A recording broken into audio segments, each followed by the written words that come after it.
മറ്റൊരു വിഷയം ഇവിടെയുള്ളത് ഒരു നിമിഷം ഇപ്പോൾ നമുക്ക് ഹെലികോപ്റ്ററിൽ നിന്ന് ഭക്ഷ്യസാധനങ്ങൾ വിതരണം ചെയ്യുന്നതിന്റെ ദൃശ്യം കൂടി പ്രേക്ഷകർക്ക് നൽകാം. ഹെലികോപ്റ്ററിൽ നിന്നുള്ള ദൃശ്യങ്ങളാണ്.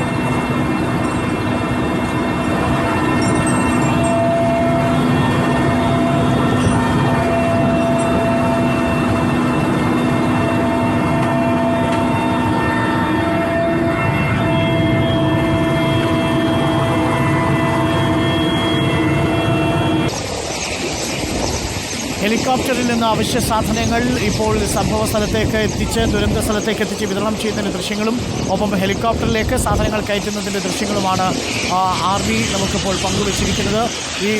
ഈ ഹെലികോപ്റ്ററിലാണ് ദൗത്യത്തിൽ ഇപ്പോൾ ഉപയോഗിച്ചുകൊണ്ടിരിക്കുന്നത്. ദൗത്യത്തിന് അവശ്യ സാധനങ്ങൾ ഈ സ്ഥലത്ത് നിന്നും നേരത്തെ കോഴിക്കോട് നിന്നും കയറ്റി അവിടേക്ക് കൊണ്ടുപോവുകയായിരുന്നു. ആ ദൃശ്യങ്ങളാണ് പ്രേക്ഷകർ നേരത്തെ കണ്ടത്.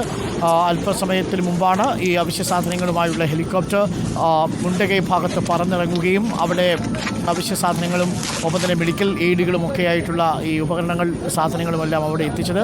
അവശ്യ സാധനങ്ങളെല്ലാം അങ്ങോട്ട് എത്തിച്ചിട്ടുണ്ട്. എയർലിഫ്റ്റ് ചെയ്താണ് എത്തിച്ചിരുന്നത്. ഹെലികോപ്റ്ററിൻ്റെ മിഗ് 15ലാണ്